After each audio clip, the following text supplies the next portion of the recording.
d'abord pour remercier tous les intervenants, tous les invités des deux tables rondes, et puis pour la qualité de leurs exposés, aussi pour tous vos témoignages qui ont vraiment montré un intérêt pour cette question. On a aussi noté finalement beaucoup de sujets qu'on n'avait pas prévus, donc pour nous c'est vraiment une bonne chose parce que ce colloque, je le rappelle, c'est un colloque d'ouverture sur le sujet. Donc nous avons certainement oublié un certain nombre de thèmes, peut-être un certain nombre d'acteurs. On m'a également fait constater qu'on avait oublié un certain nombre de clubs nautiques. Donc même s'ils ont été invités, on a vu qu'ils n'étaient pas forcément présents aujourd'hui, donc ce sera peut-être aussi quelque chose à prendre en considération pour la suite. Mais en tout cas, voilà, toutes vos interrogations, vos propositions témoignent vraiment de votre intérêt pour bâtir ensemble quelque chose. Donc moi, aujourd'hui, je n'ai pas une solution à vous proposer. J'espère que ça ne vous décevra pas, mais en tout cas, des pistes de réflexion à vous proposer. Alors, juste en termes de synthèse, rapidement, on a vu que le Léman était un cadre d'exception pour la pratique des activités nautiques, mais c'est aussi un cadre d'exception pour la préservation des milieux naturels. Donc je tiens quand même encore à le souligner. Un besoin manifeste de la population d'accéder au lac, et cette augmentation de la population engendre justement une pression importante sur les milieux naturels. Et on a aussi beaucoup parlé aujourd'hui des propriétés privées qui justement engendrent une pression accrue sur les espaces publics qui sont de plus en plus restreints. Alors les 3 points de réflexion sur lesquels j'aimerais venir aujourd'hui, c'est les suivants. On a parlé justement du fait de favoriser les pratiques respectueuses de l'environnement. Aujourd'hui, on ne sait pas forcément comment, mais il faut aussi se fixer des objectifs concrets à atteindre. On a parlé d'une vision commune à l'échelle du Léman, mais c'est quoi? Et enfin, une instance collective de planification de toutes ces activités nautiques à l'échelle du Léman. Alors, premièrement, les pratiques respectueuses de l'environnement. On a vu aujourd'hui, tout au long de la journée, des exemples concrets. Ces exemples existent, mais on doit les approfondir à l'échelle du Léman, les mettre en pratique et fixer des objectifs. Sur la question des amarrages dans les embouchures, on voit que la CIPEL a fait des recommandations à l'époque. Il est vrai qu'on ne peut pas tout résoudre simplement par de belles recommandations, mais on voit quand même que la situation évolue et que petit à petit, les bateaux sont sortis des embouchures. Donc je pense quand même que les recommandations de la CIPEL sont entendues, à nous de les rappeler peut-être plus régulièrement et de trouver des relais pour qu'elles soient appliquées, en tout cas au niveau local. On a aussi parlé des mouillages écologiques. Actuellement sur le Léman, c'est quelque chose qui n'existe pas, qui devrait être développé, qui l'est sur d'autres lacs. Donc on aimerait aussi profiter d'expériences des autres lacs pour mettre ça en pratique sur le Léman.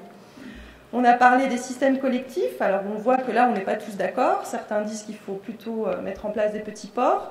D'autres pensent qu'il vaut mieux agrandir des grands ports. Donc il y a encore vraiment des réflexions à porter sur ces sujets. La lutte contre les bateaux ventouses, on en a parlé un petit peu ce matin, mais ce sera également quelque chose à développer par la suite, avec le fait de favoriser le bateau partage. Mais toutes ces questions-là, finalement, elles doivent vraiment être organisées dans le temps et dans l'espace. On veut vraiment que cette vision soit pensée à l'échelle globale, parce que ça permettrait d'une part de mutualiser les moyens. Un exemple très concret, on peut très bien envisager un mouillage pour plusieurs propriétaires de bateaux, plutôt que d'avoir un mouillage par propriétaire. On parle de planifier les aménagements à l'échelle plus globale, mais pourquoi pas envisager finalement de regrouper plusieurs communes pour la création d'un port. On voit que l'intercommunalité marche bien côté terrestre. On pourrait également renforcer l'intercommunalité sur le rivage lémanique. Pourquoi pas avoir des ports intercommunaux? Voilà, la question aussi d'avoir des règles communes pour avoir une meilleure identité à l'échelle du lac, avec des labels communs ou comparables, des lieux d'échange sur les bonnes pratiques.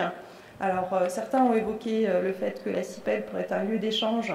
Alors, je remercie ces propositions. Il est vrai que la CIPEL est déjà une arène de discussion avec des groupes de travail sur certains sujets. On a également vu que dans notre plan d'action, la question des activités nautiques, la préservation des rives est actée dans le plan d'action, ce qui souligne vraiment une volonté politique forte de faire quelque chose. Maintenant, on doit se doter aussi des moyens pour y arriver et pas simplement inscrire ces objectifs dans notre plan d'action. Donc voilà. Et puis pour finir, l'instance collective, on doit la réfléchir aujourd'hui et puis ensuite on devra réfléchir aux outils qu'on peut mettre en place. On a eu également des exemples cet après-midi d'outils intéressants, que ce soit la commission lac et prospective du lac d'Annecy, ce soit le plan de gestion de la Grande Carissay, mais aussi on pourrait envisager un schéma directeur d'aménagement des activités nautiques lémaniques, ou je prends l'exemple qui moi m'a vraiment parlé, c'est l'exemple du golfe du Morbihan. et du schéma de mise en valeur de la mer, pourquoi ne pas envisager un schéma de mise en valeur lémanique? Voilà, donc quelques propositions, mais il y en a certainement beaucoup d'autres à creuser. Et j'invite vraiment tous les partenaires à nous faire part de toutes vos propositions. Certains ont pu les exprimer aujourd'hui, mais vous avez également un questionnaire de satisfaction que vous pourrez remplir à la fin de cette journée et nous faire part d'autres propositions. On a également parlé, ça a été mentionné aujourd'hui, le fait que le Léman était un espace fini qui ne pourra pas supporter des activités et aménagements infinis sur ses rives. Donc je pense qu'il faudra vraiment essayer de réfléchir quelle est la capacité d'accueil du Léman aujourd'hui, mais aussi à l'avenir. Quelle vision se donne à 10, 20, 30 ou 50 ans? Parce qu'avoir une vision à court terme, finalement, ne nous permettra pas d'avancer beaucoup. Donc quelle vision on veut donner pour le Léman et à quelle échéance?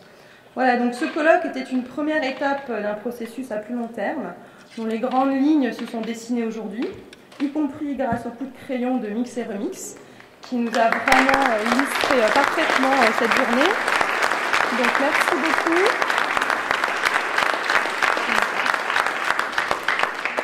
Je crois que vos dessins, en tout cas, ont vraiment retenu l'attention de la salle. J'espère que nos propos aussi, mais en tout cas, vos dessins ont vraiment appuyé les échanges.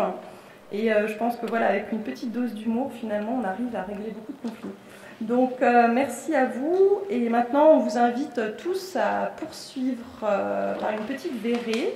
Et on espère vous revoir très bientôt parce que ce sujet, je finis juste là-dessus, est un sujet qui nous tient vraiment à cœur parce que ça fait 10 ans que la CIPEL, voilà, y travaille. Et donc j'espère vraiment qu'il y aura une suite intéressante et constructive à ce colloque. Merci.